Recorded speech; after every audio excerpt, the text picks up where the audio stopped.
అందరికీ నమస్కారం. ఇప్పుడు మనం మోహిని ఏకాదశి వ్రతం ఈ ఉపవాస కథ తప్పక వినాలి. ఈ ఏడాది మోహిని ఏకాదశి వ్రతం ఏప్రిల్ 27వ తేదీ సోమవారం వచ్చింది. ఈ రోజున విష్ణుమూర్తి మోహిని అవతారం ఎత్తారని ఈ వ్రతాన్ని భక్తులు ఎంతో శ్రద్ధగా చేసుకుంటారు. మోహిని ఏకాదశి నాడు విష్ణుమూర్తితో పాటు లక్ష్మీదేవిని పూజించడం వల్ల ఇంటికి సంతోషం, శ్రేయస్సు చేకూరుతాయని పండితులు కూడా వివరిస్తున్నారు. హిందూ పండుగలలో ఏకాదశి వ్రతానికి ప్రత్యేక ప్రాముఖ్యత ఉంది.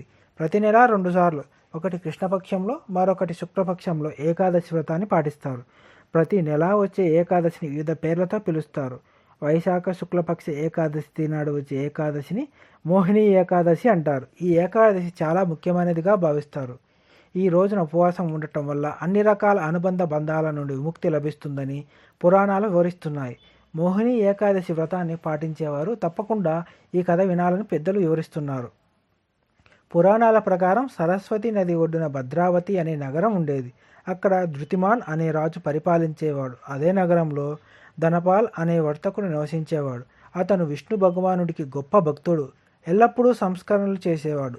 అతనికి సుమన, ధృతిమాన్, మేధావి, సుకృత్, దుష్టబుద్ధి అనే 5 కుమారులు ఉన్నారు. దుష్టబుద్ధి ఎల్లప్పుడూ పాపకార్యాలతో నిమగ్నమై ఉండేవాడు. అతను అన్యాయ మార్గాన్ని అనుసరించి తన తండ్రి సంపదను వృధా చేసేవాడు. ఒకరోజు అతని ప్రవర్తన చూసి విసిగిపోయిన అతని తండ్రి అతన్ని ఇంటి నుంచి వెళ్ళగొట్టగా అతను ఇంటింటికి తిరుగుతూ సంచరించడం మొదలుపెట్టాడు.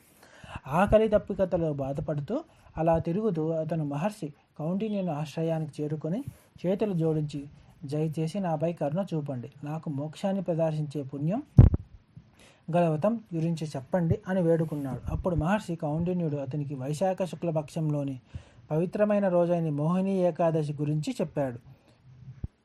మోహిని ఏకాదశి ప్రాముఖ్యతను విన్న దుష్టబుద్ధి యథావిధిగా ఆ వ్రతాన్ని ఆచరించాడు. ఈ వ్రతం ప్రభావంతో అతని పాపాలన్నీ నశించిపోయాయి. చివరకు అతను గరుడిపై స్వారీ చేస్తూ విష్ణులోకానికి చేరుకున్నాడు. ప్రపంచంలో దీనికంటే గొప్ప వ్రతం మరొకటి లేదు.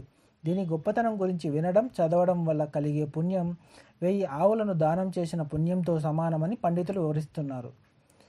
మత విశ్వాసాల ప్రకారం సముద్ర మథనం తర్వాత అమృత కలశం కోసం దేవతలకు రాక్షసులకు మధ్య వివాదం చెలరేగినప్పుడు వైశాఖ మాసంలోని శుక్లపక్షం ఏకాదశి నాడు విష్ణుమూర్తి మోహిని అనే శ్రీరూపం ధరించి రాక్షసులను వశపరిచారు.